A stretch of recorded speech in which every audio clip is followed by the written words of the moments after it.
ഈ ലോകത്തില്ല എന്ന് കൂട്ടിക്കോ, നിന്റെ ഭാര്യ വാച്ചപ്പാട്ട് അരി മേടിക്കാൻ കൈ നീട്ടാൻ പോകുന്ന അവസ്ഥ വരില്ല. കാരണം എന്റെ കൂടെ 1000 പേരുണ്ടെങ്കിൽ ഞാൻ ഇനി തനി തത്തുപോയെന്ന് പറഞ്ഞ് എന്റെ കൂടെ 1000 പേര് പല്ല് തേക്കാതിരിക്കില്ല, കുളിക്കാതിരിക്കില്ല, തറ ഉടയ്ക്കാതിരിക്കില്ല, പാത്രം കഴുകാതിരിക്കില്ല. അപ്പൊ എന്റെ നോമിനി ഭാര്യയാണ്. കാരണം 3 വർഷം ഓടിച്ചിട്ട് സ്നേഹിച്ച് കെട്ടില്ല.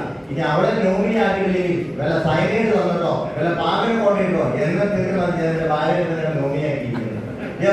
അടുത്തൊരു പോയിന്റ്, ആ പോയിന്റ് കേട്ടതും ഞാൻ ഈ ന്യൂസ് സ്റ്റാർട്ട് ചെയ്തു. അത് ഇവിടെ ഇരിക്കുന്ന മാതാപിതാക്കൾ ചിന്തിക്കേണ്ട വലിയൊരു പോയിന്റ് ആണ്. എടാ 1000 പേര് വെറും